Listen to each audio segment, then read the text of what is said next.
Good morning, everyone. Welcome to the Rangers Reviews morning briefing on Thursday, the 9th of February. It's me and Stevie Clifford again back to talk all things Rangers. We were here yesterday. We're going to get through some more questions today, Stevie, because I'm aware that we didn't do that as much yesterday. So do get any questions that you want answered in the chat box to the side of the screen. And we're also going to chat through an interview that I did with the man who managed Nico Raskin last season, Luca Elsner, who's now managing in France. He was a Standard Liège manager last season.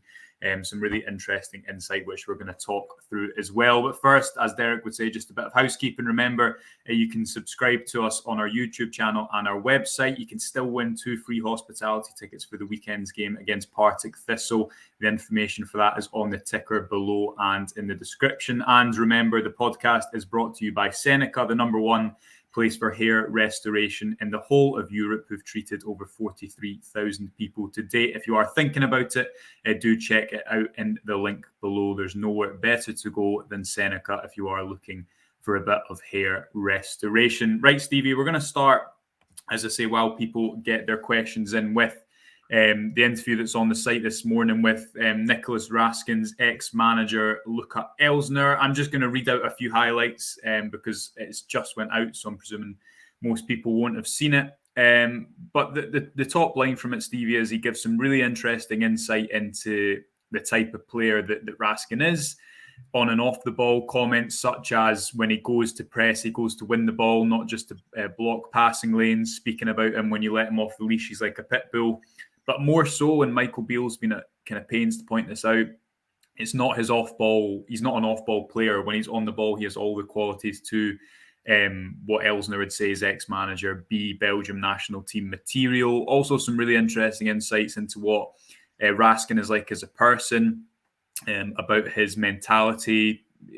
His manager says, or ex-manager says, he wants to be treated, reacts like a 30-year-old peak professional, even though he's only 21 or 20 when he was managed by Elsner, and he reviews his game in that way. He says he can bring fire to games on his own and thinks he'll thrive in the Ibrox atmosphere because of his, I guess, apprenticeship at Standard Liège. So the link for that's in the description, and I'll put it in the comments as well. But I think it's kind of confirming what we already know, Stevie. This is a player who has exciting technical qualities, but hopefully also, given the number of games he's played for Standard, I think it was 96 games he played for Standard at just 21. This is a player, and as we've seen in his opening press conference that we were both at, I think he's going to thrive on the environment of Ibrox and hopefully thrive under the pressure that brings. Yeah, well, he described Rangers even early on as being like the big brother to Standard, didn't he? So I think he's more than equipped to do well here. I like the sound of it. I haven't had the chance to see it. It was on my to-do list this morning, but as you know, school runs and dog walk take priority for most parents at this time. So I'll get on that this morning. I look forward to it. But I like the sound of what he says about him being a ball winner and like a wee pit bull and stuff. We spoke a long time about this, and almost without boring people and being repetitive. But I think it's essential to say a lot of us have been talking about, upgrades in the midfield since 2018-19 when Steven Gerrard first came in. Yeah. Now, I know that Steven Gerrard himself spoke about needing upgrades in there. So I feel like this is, and I'm on record as saying, I feel like this is a really big signing. Mm-hmm. And also feel like that if we had made this like a #1 signing in the summer, it would be one that kind of got people excited and off their seats. In the open market, Joshua, as you spoke about this before, he'd maybe cost upwards of £10 million. Yeah. So this is a player of high quality. Those kind of things that the ex-manager says about him being, like a pit bull and a ball winner, we've missed those type of attributes in our midfield for a long time. Somebody that will go and press and harry and that wee bit of energy and intensity. I think that's fair to say we've missed in a wee while now. That's no slight on Dave or Ryan Jack or anything like that, but they're different kind of players. Now, it's a real shame because I would have loved to have seen Nicolas Raskin play with Stephen Davis. Yeah. I think that would have been an excellent combination. The way Davis plays in between the lines and stuff like that, then I think that would have been really good. But unfortunately, Davis is going to be out until well, the end of the season at least. So Yeah. we'll find out what happens there later on in the year, obviously. But looking forward to seeing him. Really excited about seeing him. That kind of energy that he brought, even in that 10 minutes that we saw him on Saturday, I thought he looked really exciting. He's got a really kind of enthusiastic style, and this is something that I think our crowd will take to straight away. Our crowd love hard-working players that give everything, you know. So I think even before we see the technical side of his game, Joshua, I think that energy and that kind of combativeness is something that people will get to straight away.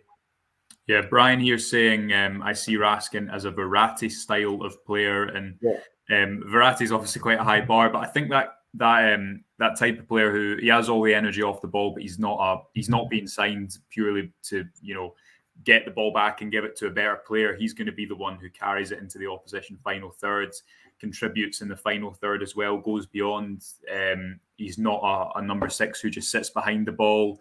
His ex-manager spoke about him being a blend. He can play a number 6 or number 8, kind of perfect in the double pivot in midfield, which is what Beale plays. One of Jack and Lundstrom and Kamara's, 2 of them have always been in there together so far. Beale actually said at one point, I've got these quotes somewhere in front of me, he's not a tackler, he's a technical player like Glenn Kamara. He'll intercept and run hard, but he's not just a little Rottweiler. He can play as number 6 or number 8, dribble with the ball, and has a good passing range.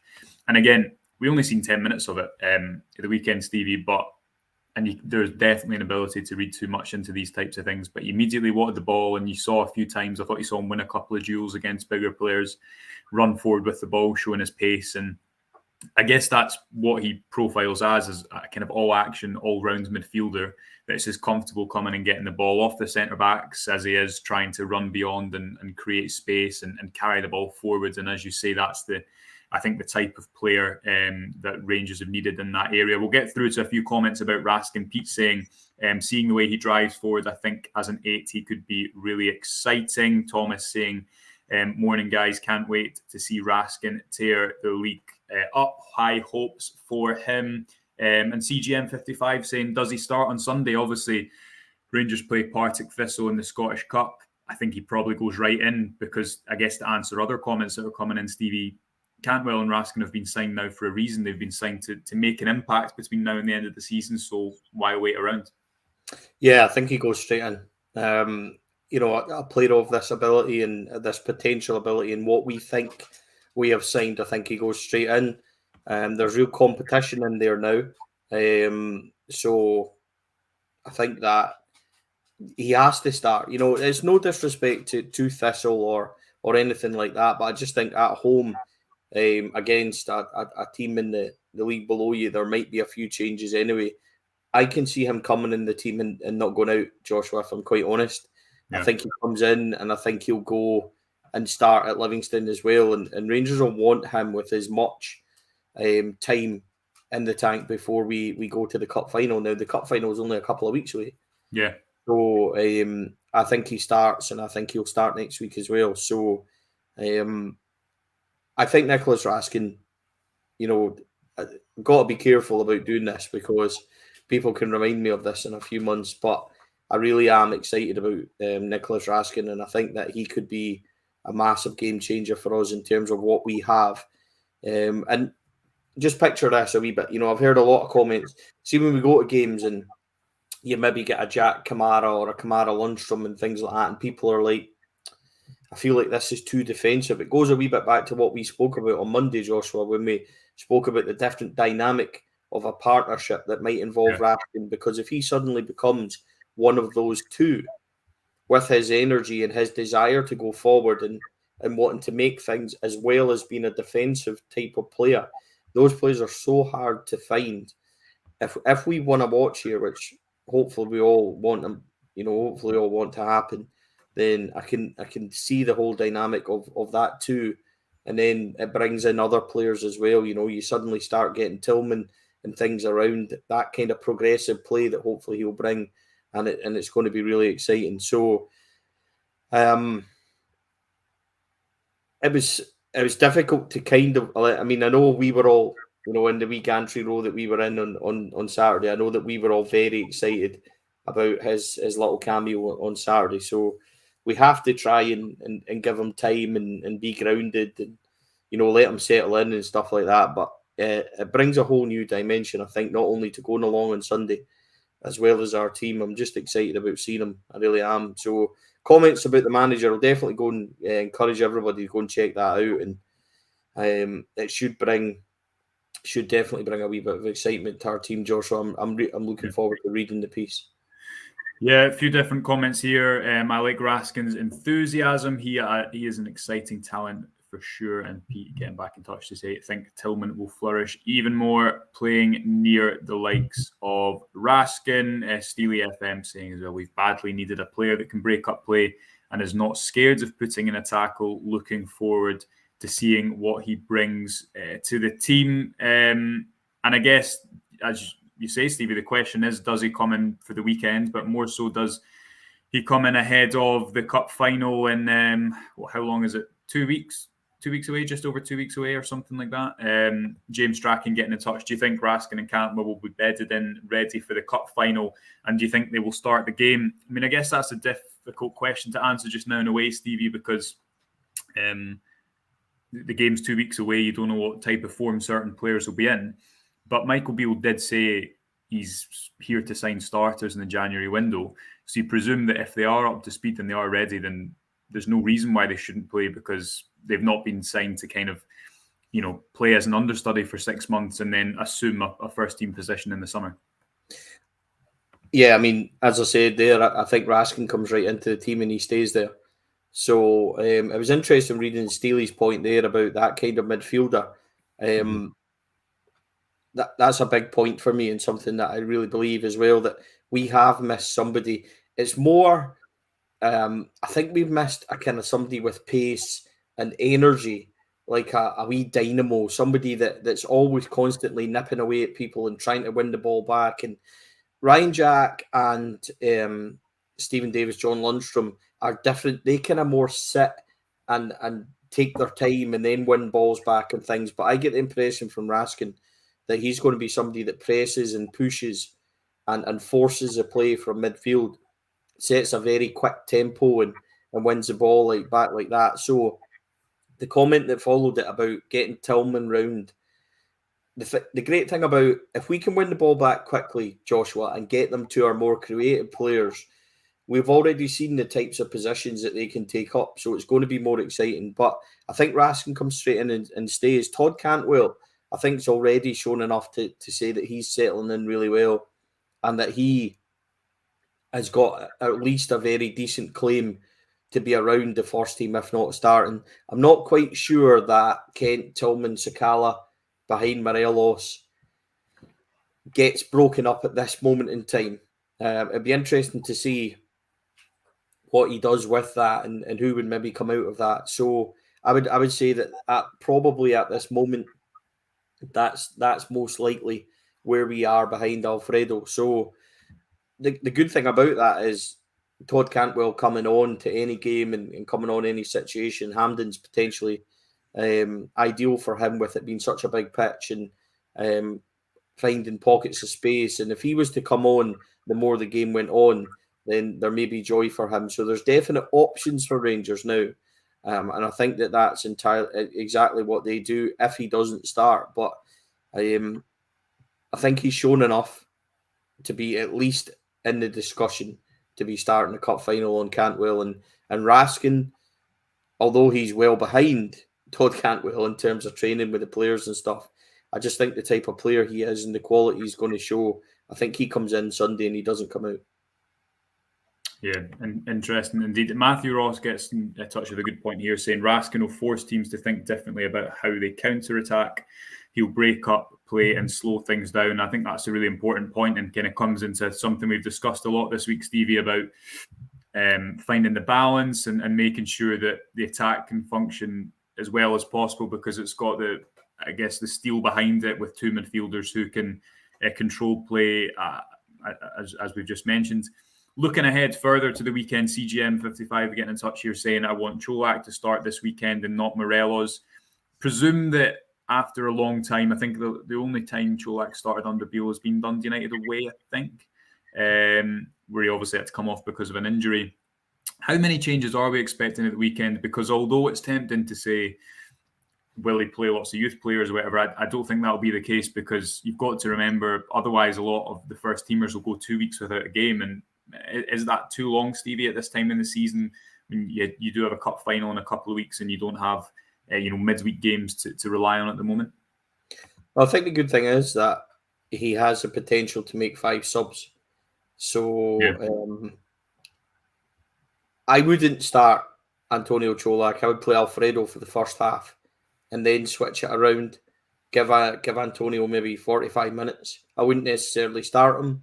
I would maybe think about 2-3 changes, and then we could make those other changes as the game went on, half time, maybe make a couple and then 60 minutes type of thing. So I think you're right about there being that gap, and then especially as they've got Livy and then another week to prepare before the cup final. So they don't have those midweek games that can maybe keep people taking over and stuff. I tend to think Rangers are better when they're game.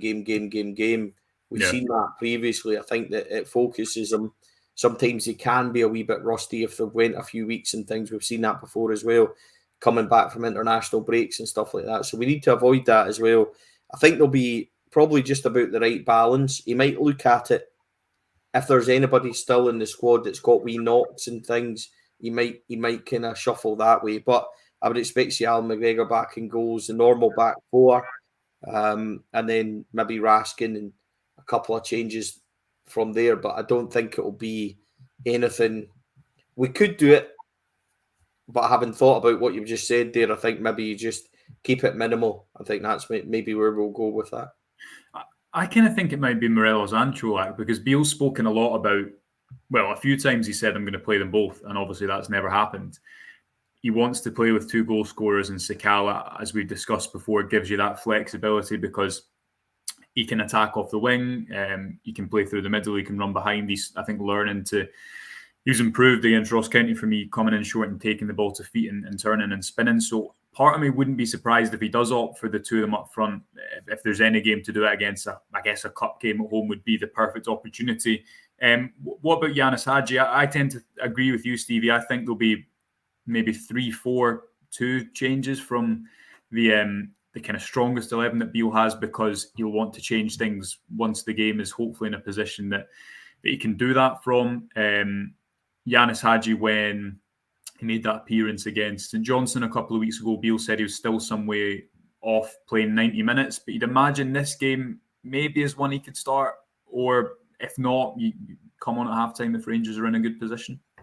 I still think Yanis Hadji's quite a bit away. I think Yanis Hadji's maybe more than a month away from starting a game for Rangers, in my opinion. I can see him maybe getting half an hour, a 60-minute kind of substitution. I think he got 15, maybe 20 minutes against St Johnstone. I haven't seen him. We haven't seen him since. I don't think. No, he wasn't in the squad for Hearts away, but I think that was expected because Beale said, as you say, he wasn't ready, and then he didn't come on against County, but I guess with a 1 goal. Yeah, I mean, I think you'd be looking at seeing him for around about half an hour, and I think that's perfect kind of game time for him as well. You might see Kamar Roof again at some point on Sunday. They'll want to try and get him up to speed, so I think you're looking at half an hour maybe for the likes of those guys. I just don't see Yanis Hadji starting. Yanis Hadji is so important for us that we'll take our time with him. And I think especially ahead of next season, Beale will want him playing off the right-hand side. He'll want him, fit and kind of working and blending in. And I don't see the advantage of throwing him in Sunday and potentially there being issues with that.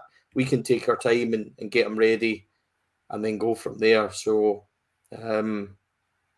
I would be inclined to say Hadji would most likely be on the bench again with some game time from it.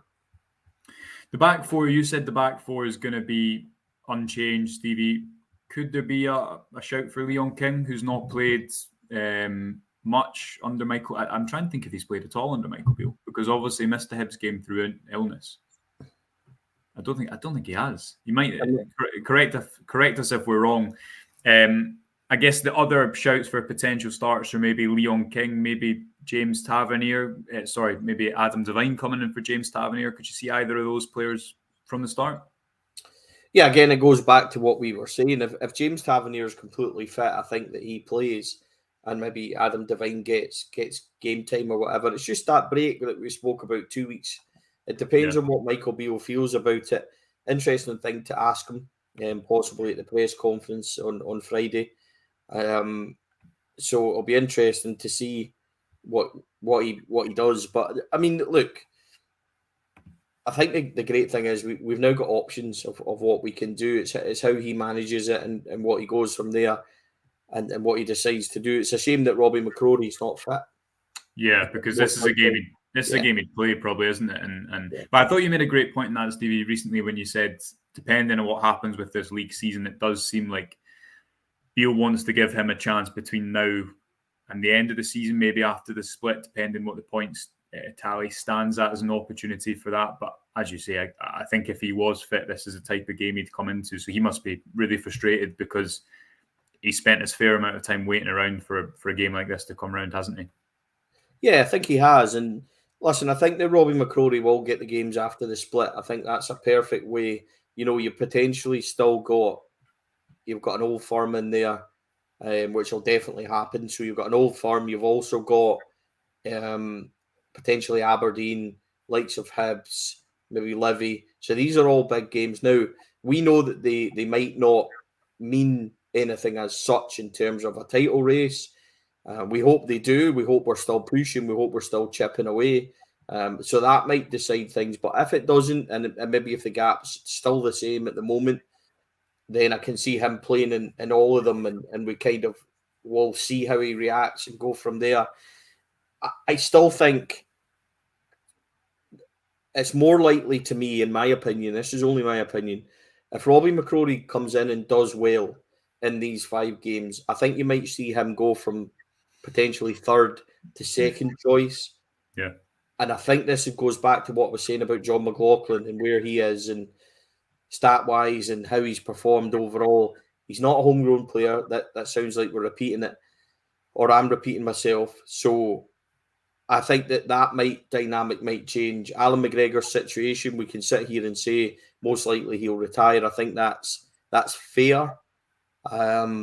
We still obviously need that. We were all saying that this time last year. So I still think no matter what happens, we'll be buying a number one. We have to buy a number one. So it'll be up to maybe the number one to come in and compete with Robbie McCrory, depending on how he does in those games towards the end of the season. So it's a shame for him, absolutely. I definitely think he would have started, but I think Alan McGregor comes in on Sunday as well, just to keep him tiding over. It would maybe be by the time we went to Livingston, 2.5 weeks before he played a game after Tynecastle. So I would see him starting on Sunday. I seen the comment about strongest team possible. I think Beale, I'll maybe look at that and say yes, but I still think we're strong enough to make 2 or 3 changes. I don't see it being wholesale changes. I'd like to see Alex Lowry play, as I'm sure a lot of people would, Stevie. I mean, he's here for the rest of the season. He's not went out on loan. We know that was a possibility towards the end of the January transfer window. It's something that Michael Beale spoke about, effectively saying if the right offer was to come in, if the right manager, the right style of play, the right club, then maybe a loan move for Lowry would make sense. If he is going to be around for the second half of the season, as has turned out, Stevie, this is a type of game he needs to get minutes in. I think cameos at places like Tynecastle and whatnot are good, but he needs minutes, and I don't know if he'll be in that starting 11 purely because we were just speaking yesterday about the number of players that are available behind the striker, albeit you've got Lawrence, and Lawrence is out and Hadji's still working his way back. But you'd imagine you see a fair bit of Alex Lowry at the weekend. Yeah, I think so. He's got to be in and around again. He might be one that's high in kind of 30 minutes or so. If he plays, then I don't think that Malik Tillman plays. I think they're the kind of similar players in how they play and how they pass the ball and their movement. So it might be that Michael Beale wanted to give Malik Tillman a rest last week. That didn't quite happen because he obviously came on after 10 minutes. So he might look at this one and say that Malik's one of those ones that is a very fit young lad. He's a very fit boy. So he could maybe sit out and not feature. I would understand that. That would make perfect sense. But Alex Lowry's one of those ones where we 10 minutes at Tynecastle and things I completely agree with. I do like that. Like to see more of that. It's a shame that Ross County was kind of close, that we'd already made the changes and Michael Beale maybe didn't want to make it more. But again, it's Michael Beale said a lot about Alex Lowry. It's a constant source of question and stuff like that, and he's pretty much made it clear that he talks about it a lot, and it's a phrase that he's used quite a lot when he speaks about Alex Lowry is, would your teammates pick you? So he's more or less telling you that it's up to Alex Lowry and how he performs in training and things. So listen, he's a homegrown talent. He's one of our own, and we'll want to see him naturally do well. So Sunday's the perfect opportunity. If he really wants it, it's up to him to go and get it.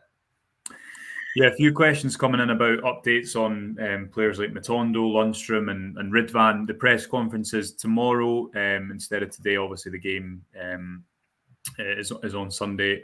So there'll be, I guess, full updates of that then, where certain players are in their journeys back from injury. Yeah, what I would say is that he did give quite an extensive update on it last week.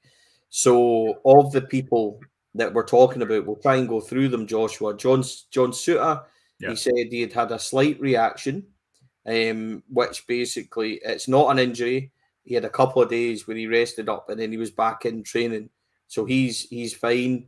Kamar Roof, back in training. He was unopposed in training last week, and they were hoping to step that up. So could have featured against Ross County if we really needed him, was Michael Beale's word. So you would imagine after a week of training, touchwood, there'll be no ill effects and he'll be absolutely fine. Tom Lawrence does not have a return date as per Michael Beale. He is training on his own out on the grass, but there's no sign of him returning and there's no return date. Rabbi Matondo has a knee injury, which, as far as I'm aware, is just a small knee injury. So you're looking at him returning to the fold maybe next couple of weeks. He wasn't one that was pushed on.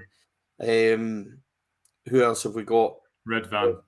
Ridvan's 3 or 4 weeks away. So he was due to be back in training round about now, but it's taken a wee bit longer. It's a grade 1 hamstring tear, the worst one you could possibly get. And he's been at home getting treatment and stuff. He's back in Glasgow now and he'll step things up. You'll maybe see him back in the grass the next couple of weeks, but he's still a wee bit away. He won't be ready for the cup final.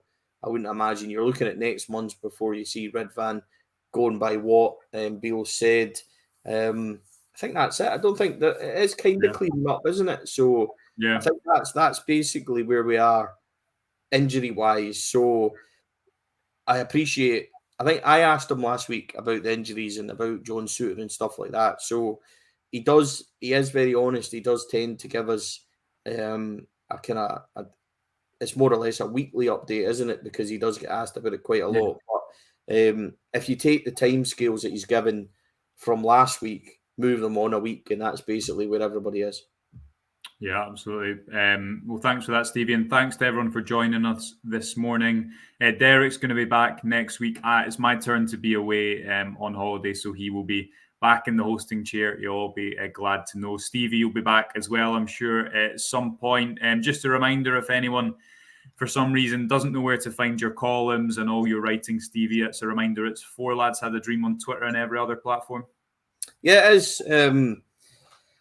You just type it in, basically, into all the social medias. You can also type it into Google. You can go and sign up for the kind of we try and do kind of weekly blogs and weekly opinion pieces. There's some stuff from the club. You'll get full press conference access and things, and it's all free. It's all fan media opinion and based. If you would like to come and check it out, also if you would like to come and write and maybe guest and share your feelings with us, you're more than welcome to do that also. So please get in touch if that's what you want to do, and you'll also find me on here, and you'll find me on Rangers Review, a weekly column, which is always Fridays, Joshua, but sadly this week, just a wee bit of family stuff going on Friday. So we put it out early this week. So you can find that, and hopefully people enjoy that kind of thing. Not as good as all your stats and No, all not your at all. It's a different kind of dynamic, isn't it? I write more like kind of fans and stuff like that. Half the time, all this XG and all that, I don't understand it. So I've just learned what a second assist is, Joshua. So I quite like that. You have been mentioning that. I've noticed that, but no, it's Yeah.